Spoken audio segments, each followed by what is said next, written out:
नमस्कार मामा। नमस्कार वानिश, कैसे हैं? बढ़िया बढ़िया। क्या चल रहा है? बस बढ़िया, खा पी के मस्त लेटे हुए हैं। आप सुनाइए। मलंग हो रहे हैं? मलंग हो रहे हैं, बिल्कुल खा पी के। अरे यार, आपने बताया नहीं यार मलंग के बारे में। उस दिन मैं कह रहा था कुछ बताओ, क्या जो मलंग चला अभी। IITN बाबा अभय कुमार। IITN बाबा अभय कुमार मलंग उर्फ मलंग। मलंग आदमी यार, जिंदगी की सारी मतलब जितनी भी अड़चने हैं, टेंशन है, सब कुछ छोड़ छाड़ के एक जगह कुंभ में मस्त आसन लगा के बैठा हुआ है बंदा। और लोगों ने देखो बिल्कुल मजमा लगा रखा है, घेर रखा है, तरह तरह के सवाल लोग पूछ रहे हैं उससे। बिल्कुल बिल्कुल। है ना। और यहाँ तक कि न्यूज वालों को तक घुमा रखा है अपने आजू बाजू। बिल्कुल बिल्कुल, घुमा तो रखा है यार, बहुतों को घुमा रखा है। बंदे के साथ लाइफ में बहुत सी चीजें ऐसी घटी है ना, जिसके बाद वो मतलब इस मुकाम पे पहुंचा है। एक आदमी तो ऐसा होता है ना, जैसे बुद्ध ने कई सालों तक तपस्या करी, उसके बाद फिर एनलाइटन होते हैं। महावीर कई सालों तक घर गृहस्थी छोड़ी, 12 साल बाद 42 साल में वो होते हैं। इस बंदे के साथ भी ऐसा ही कुछ रहा है। ये मुकाम है मतलब आपके हिसाब से? है, इसे मुकाम कहेंगे आप? मुकाम का मतलब ये है ना, देखो लोग उसके आसपास घूम रहे हैं, उससे सुनना चाह रहे हैं, मतलब कुछ तो अचीव किया है उससे, जो लोग लेना चाह रहे हैं। मतलब आदमी भांग पी के भी मुकाम तक पहुंच सकता है आपके हिसाब से? भांग पी के भी अगर आदमी अगर इस तरह की मैच्योर बातें कर लेता है, बहुत से लोगों को घेर लेता है, उनके मतलब सवालों के जवाब दे देता है, जिज्ञासाओं को शांत कर देता है, तो ये भी अपने आप में बहुत बड़ी अचीवमेंट है। मुकाम से कम नहीं है वो भी। अच्छा अच्छा अच्छा, बिल्कुल मुकाम की मतलब आपके। हाँ, बंदे के साथ कुछ ऐसी चीजें घटी हुई है ना, बचपन से लेकर उसके मतलब जब तक जॉब वॉब नहीं लग जाती, कनाडा नहीं जाता, तब तक वो घर परिवार में ऐसी चीजें देखता है, माँ बाप की रात दिन की लड़ाई झगड़ा, और उसके बाद फिर वो क्या स्पिरिचुअलिटी के रास्ते में जाता है। झूठ भी तो बोल सकता है यार, जरूरी थोड़ी है ऐसा हुआ हो। उसके माँ बाप तो मना कर रहे हैं। झूठ कौन नहीं बोल रहा है यार, केजरीवाल ने 10-12 साल तक अपनी एम्पायर चलाई झूठ बोल के, वो भी स्किल है। नहीं, उसको क्या नाम, उसको एक्सपीरियंस कैसे इतना है यार? अगर वो झूठ पे कैसे चला सकता है? मतलब झूठ बोल रहा है तो जरूरी है कि माँ बाप नहीं, जरूरी है कि माँ बाप के झगड़े की वजह से ही वो जो है इस तरह की बातें करने लगा हुआ है, इस तरह की समझ डेवलप हुई हो? क्या ये जरूरी है? अचानक से फिर कुछ लोग जा रहे हैं, जैसे ना मान लो मैं दिल टूटा हुआ है, मान लो मेरा कभी, और अचानक से आप आ गए मेरे पास, और आप मेरे से कहें, अरे मामा जी मतलब ऐसा ऐसा आपके साथ ऐसा हुआ, ये हुआ वो, मेरे साथ भी ऐसा हुआ था, तो ऐसी सिचुएशन में क्या करना चाहिए? मेरे खुद की तो लगी पड़ी है, लेकिन क्या मैं आपको ज्ञान देने लगूंगा? ऐसा होता है नहीं होता है बताओ? बिल्कुल बिल्कुल होता है यार, क्यों नहीं होता है? मेरा तो अनुभव लगता है, मेरा तो अनुभव है, कह रहा हूँ ऐसा। हाँ मुझे लगता है ऐसा कुछ होगा। बाकी आपकी क्या समझ है, आप बताओ जरा। मेरी समझ में क्या कह सकता हूँ, देखो मुझे ऐसा समझ में आता है मोटा मोटा कि वो जीवन के ना लाइफ के बेस की बात करता है, बेस जीवन के आधार की बातें करता है, मतलब सबसे आखिरी बात करता हो। जो बात एक इंसान मतलब उम्र के आखिरी पड़ाव में कर सकता है, उसको जब लाइफ पूरी जीने जीने की पूरी साधना, मतलब पूरी लाइफ एक साधना ही है। लाइफ को पूरा साथ के जी करके आखिरी पॉइंट पे जब आदमी पहुंचता होगा तो उसको कुछ चीजें ऐसी समझ आती होंगी यार, क्या मतलब है ना, वो मतलब जो कुछ भी किया उसने, जो कुछ अचीव किया, काम किया, हारा जीता, जो कुछ भी किया, जैसा भी किया, उसके बाद आदमी आखिरकार उसको छोड़ ही तो देता है हर चीज को। आपने कोई चीज करी, मतलब आपने कुछ अचीव करा, या आपने मान लो आपने जॉब करनी थी, आपने जॉब करी, उसके बाद आपने कुछ अलग करना था, बच्चे पालने थे, जो कुछ भी करना था, सब करते करते करते करते वो चीजें छूटते चली जाती हैं, है ना। एक दिन आप मतलब उम्र भी छूटती है, आपकी जॉब, आपके काम, आपका किया हुआ, मान लो आपने बड़ा घर बनाना है, आपका सपना है अच्छा घर बनाना है, आपने बना लिया, फिर एक दिन जब आपका बन जाता है, जब आपके पास होता है, तो उसके बाद उसकी वैल्यू भी खत्म हो जाती है। हर चीज की वैल्यू खत्म होना मतलब उसका छूटना, छूटते चले जाना। जब सब कुछ छूटते चला जाता है तो जीवन के आखिरी मुकाम पे आके इंसान कुछ इस तरह समझता हुआ, यार जब सारी चीजें छूट रही हैं, इन सब चीजों की कोई वैल्यू नहीं थी जो मैंने आज तक किया, तो किस चीज की वैल्यू थी, है ना। वो जो खालीपन उस समय उसको महसूस होता होगा ना, खालीपन, तो समझने की सोच। वो जो खालीपन महसूस होता है, वो उसे एक तरीके से खालीपन ही जीवन है। मतलब अब वो जो उस खालीपन में हमने बहुत सारी चीजें भर दी हैं। जीवन का जो खालीपन, मतलब लास्ट में जो खालीपन महसूस होता है, उसी में सब कुछ हमने, उसी के अराउंड सारी चीजें हमने एक तरीके से सजो के रखी हैं। ये हमारी सारी कल्पनाएं हैं जो हम कर रहे हैं, इसमें हकीकत कुछ भी नहीं है। इस तरह का कुछ उसकी समझ डेवलप हुई है, जो एक उम्र है ना। ये परिणाम किस चीज का होती है? कुछ लोग कॉन्शियसनेस कहते हैं कि एक ही एज में डेवलप नहीं होती है, मतलब इसी जन्म में सारे अप्स एंड डाउन्स का क्या आउटकम आ रहा है, ये सारी चीजें जिंदगी खर्च करके सीखता है, कम टाइम में सीख ले, यही कहना चाह रहे हैं। हाँ बिल्कुल, मैं ऐसा कह रहा हूँ, मगर ऐसा क्यों होता है वो भी देखिए। ऐसा इसलिए कॉन्शियसनेस के बारे में कहा जाता है कि कॉन्शियसनेस सिर्फ हमारे इसी जो हम अभी आए हैं, बहुत सारे लोग ऐसा भी कहते हैं कि अभी इसी जन्म का परिणाम नहीं है। मतलब कॉन्शियसनेस ही एक ऐसी चीज है जो हम लेके आते हैं और लेके जाते हैं। मतलब हम जब पैदा होते हैं तो एक कॉन्शियसनेस, मतलब वो कंसिस्टेंट है, वो खत्म नहीं होती है। जैसे आत्मा कह सकते हो ना, लोग आत्मा ही कहते हैं, आत्मा मरती नहीं, अमर होती है, अजर अमर होती है ना, वो उसको कॉन्शियसनेस कहो आप एक, है ना। वो कॉन्शियसनेस आ रही है, मतलब हम जब आए, पैदा हुए, हमारे साथ, मतलब हमारे साथ कुछ कॉन्शियसनेस जो हमारी है वो आई, और उसके साथ हम गए, मतलब हम मरते हैं। तो कहने का मतलब कॉन्शियसनेस मरती नहीं है, कॉन्शियसनेस तो है वो अपने आप में, है ना।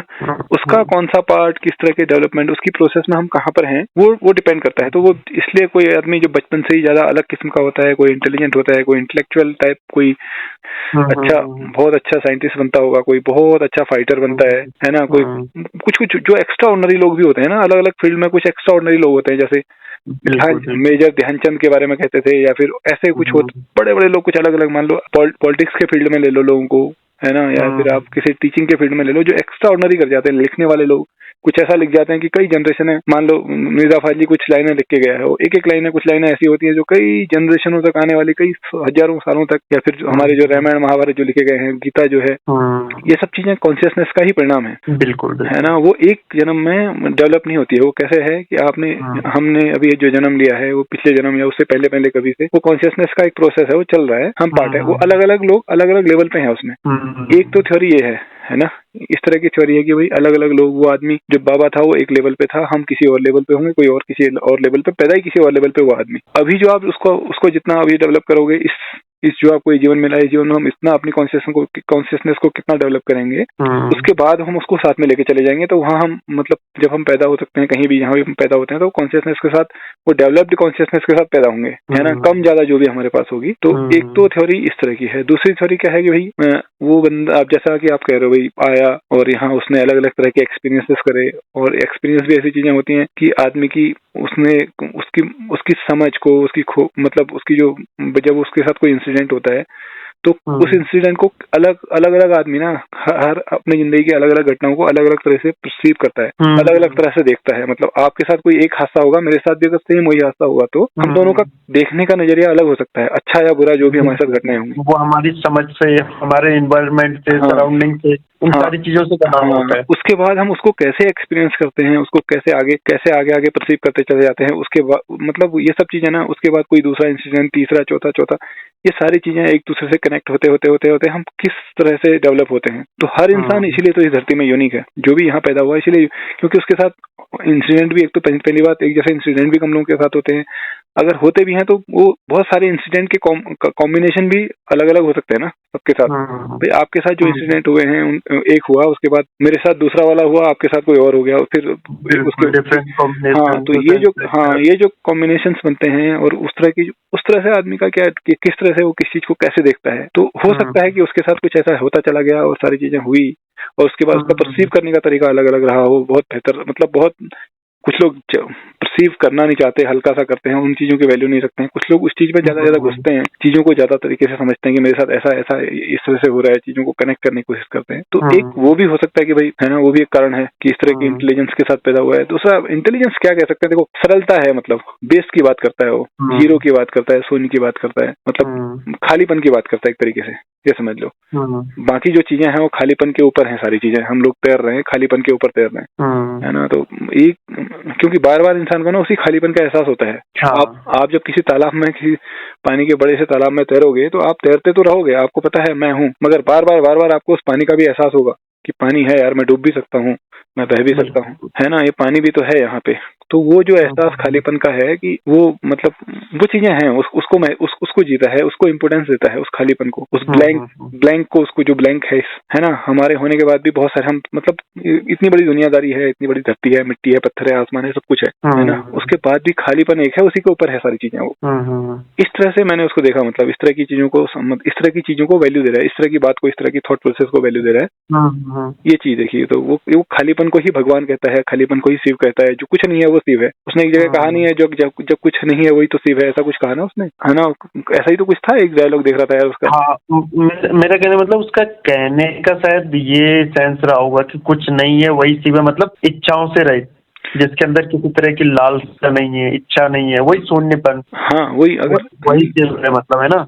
हाँ, हम मतलब इस वजह से इस थीम से या इन सारी चीजों से दूर हैं, क्योंकि हमारे अंदर ढेर सारी इस तरह की इच्छाएं भरी पड़ी हैं, बेचैन है हम, है ना, बुलबुले हैं मन के अंदर तमाम तरह के, ये करना है, वो करना है, इधर तैरना है, उधर तैर, तमाम तरह के कंपटीशन चल रहे हैं दिमाग के अंदर, तो बेचैनी है, खालीपन तो है ही नहीं। वो जो खालीपन है ना, जो ब्लैंक है उसके ऊपर सारी चीजें हैं। ये बेचैनी के जो बुलबुले हैं, ये अलग अलग तरह के जो काम के, चिंताओं के, बेचैनी के, या स्वार्थ के, या समझ लो प्रेम के, या बहुत सारी चीजों के जो बुलबुले जैसे आप कह रहे हो, ये जो फीलिंग्स हैं वो उसी खालीपन के ऊपर हैं सारी चीजें। खालीपन एक बेस है, मतलब वो बेस, वो जो खालीपन का जो बेस है, उसी बेस में कॉन्शियसनेस है, जिसे हम आत्मा कह सकते हैं। वो जो कॉन्शियसनेस है वो सर्वव्यापी है, वो हर जगह है पूरी दुनिया में, मतलब पूरा जो अनंत जिसे कह सकते हैं, है ना, वो सब वो खालीपन है, उसी को कॉन्शियसनेस कह लो। वहीं पर कुछ ऐसा है कि जो चीजें हमारे साथ जाती हैं वो सब उसमें स्टोर होती हैं।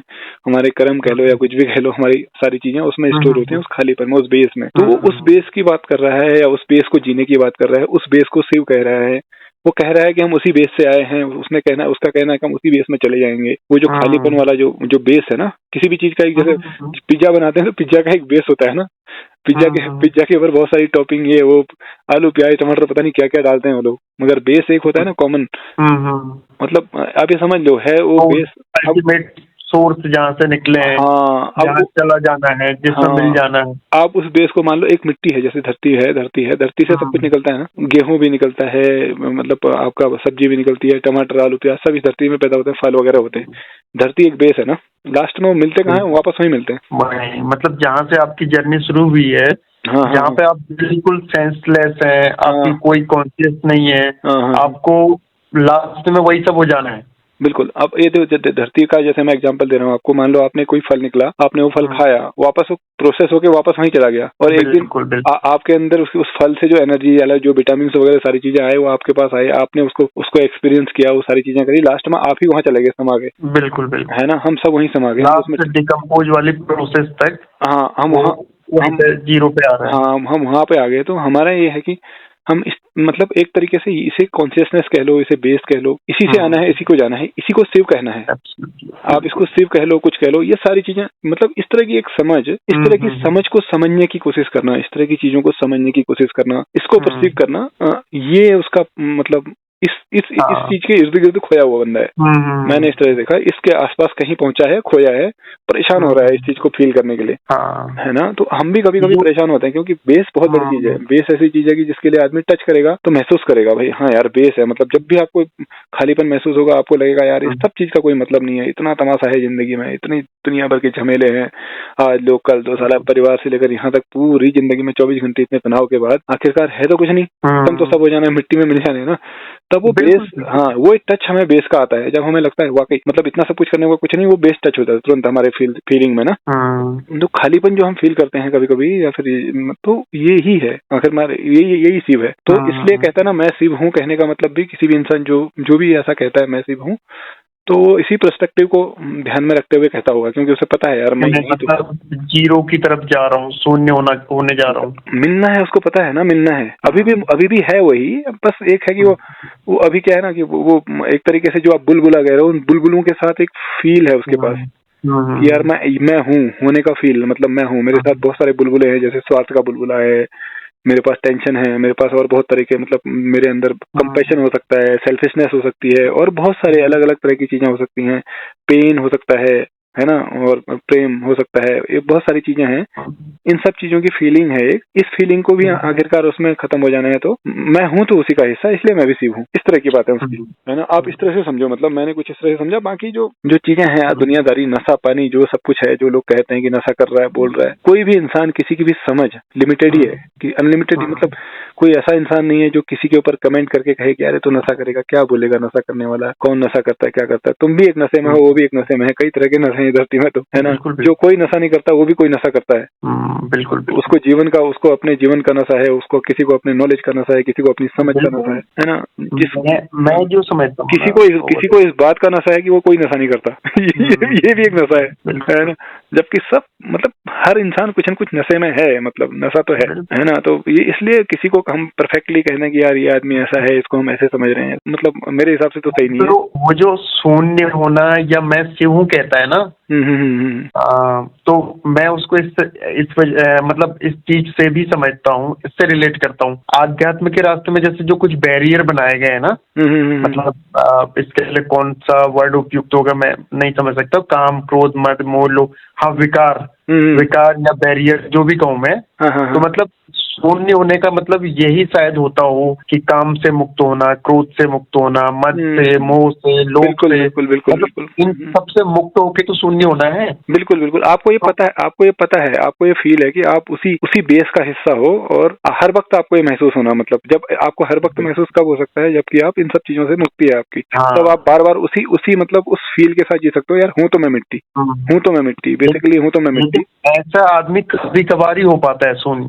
नहीं, बहुत कम होता है दुनियादारी में, बहुत कम हो सकते हैं आजकल के जैसा जिस तरह से हम दुनियादारी में जी रहे हैं, इसमें बहुत कम पॉसिबल है। क्योंकि हम यार जिन चीजों में जी रहे हैं ना, वो चीजें हमें इस मतलब अगर हम इस तरफ धकेले जाएं, हम इस तरफ चले जाएं, तो हमारी एक तरीके से ये आप कह लो कि मतलब ये वाली फीलिंग फिर कहाँ से आएगी बताओ, है ना। मगर अल्टीमेटली जो लोग संत होने का क्या मतलब है, फिर साधु होने का, सन्यासी होने का क्या मतलब है, कि मतलब वैरागी होने का या सन्यासी होने का यही तो मतलब है। वैरागी यही तो है कि जो आदमी जो मतलब जो बैरियर है इनसे मुक्त होना। हाँ, इनसे मुक्त, इसीलिए मतलब मुक्त होके मतलब मुक्त होना और फिर भी दुनियादारी में रहना, ये बहुत बड़ा काम है। एक सन्यासी तो वो है सब छोड़ छाड़ करके मुक्त हो रहा है ना। एक इंसान ऐसा है जो इन सब चीजों को समझता है, इन सब चीजों के महत्व को समझता है, और इस मुक्ति के भाव को फील करता है। इस भाव को फील करते हुए जीता है, तो उसकी जो मतलब उसकी जो मतलब वो जो उसकी जो साधना है ना, वो वाकई मुझे लगता है बहुत जबरदस्त होती होगी यार। आप अपने बच्चे भी पाल रहे हो, सारी चीजें भी पाल रहे हो, उसके बाद डिटैच भी हो,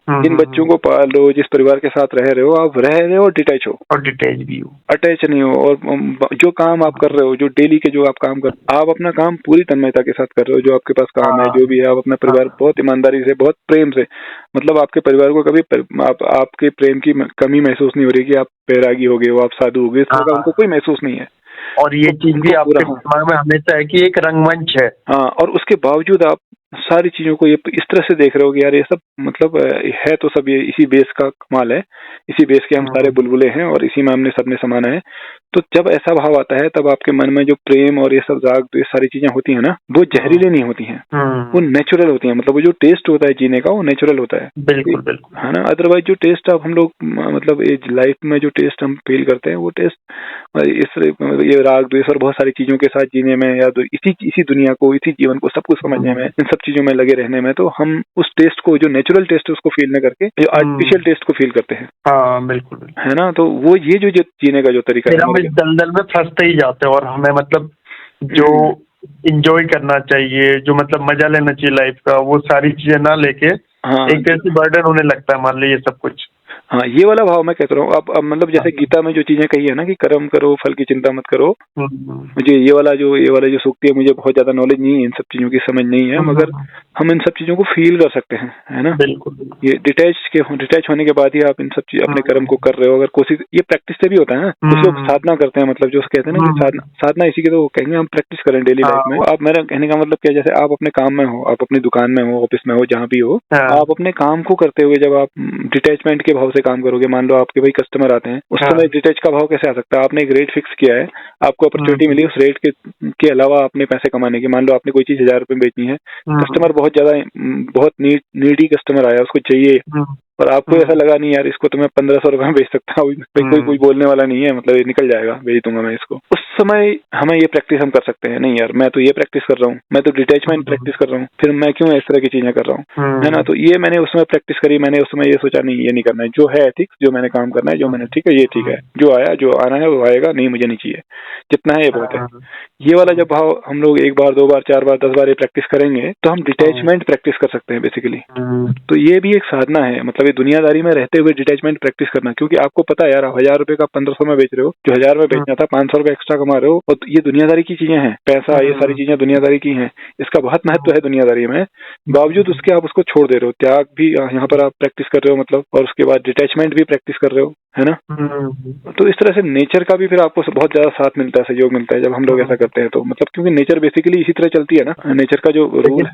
मगर बैलेंस मेरे हिसाब से बहुत ज्यादा जरूरी है हर चीज में, वही है मतलब कि बैलेंस को अचीव करना हर चीज में। पहले एक एक चीज को, बैराग को भी समझो, बैराग इतनी आसान की चीज नहीं है कि बैराग ऐसा नहीं कि हम बोल देंगे बैराग, और बैरागी भी एक कॉन्सेप्ट है और बहुत अपने आप में एक मतलब, अब जब आदमी उसको जीता होगा बैराग को तो वो समझता होगा क्या है बैरागी, है ना। तो मलंग हो जाना, और उसमें ऐसा नहीं है कि पेन नहीं है, उसमें ऐसा नहीं, मतलब सब कुछ उसमें है यार, उसमें दुनियादारी भी है। आप ये समझो बाबा को खाने की जरूरत नहीं है क्या, वो IIT वाले बाबा को, उसको भोजन की जरूरत है, उसको पहनने की जरूरत है, उसको डेली नीड फोन रिचार्ज वो करता ही होगा, है ना। हाँ, कहीं जाता होगा तो उसमें उसको टिकट की जरूरत होती होगी, गाड़ी की जरूरत होती होगी, मतलब जो दुनियादारी की सारी चीजें हैं वो सब कुछ उसको जरूरत है। मगर उसके बाद वो उस लाइफ को जीने की कोशिश कर रहा है कि वो यार ठीक है, सब कुछ है, जितना है उतना ठीक है, मैं ठीक है, मतलब मुझे पता है मैं क्या हूँ। उसको अपनी जिंदगी मतलब वो अपने आप को बेस समझ के जी रहा है, मैं ठीक है, मैं अपनी जरूरतें पूरी कर रहा हूँ, मगर मैं हूँ बेस ही, मैं हूँ ही, वही शून्य ही हूँ मैं, मतलब खाली हूँ मैं, कुछ नहीं हूँ, इसलिए मैं शिव हूँ। एक वो है, बस वो है जो कुछ नहीं है वो शिव है, जो कुछ नहीं का तो कोई अंत नहीं है ना, कुछ नहीं तो अनंत है, मतलब कुछ नहीं तो जो खाली जगह है, वो खाली स्पेस है, का तो कोई अंत ही नहीं है।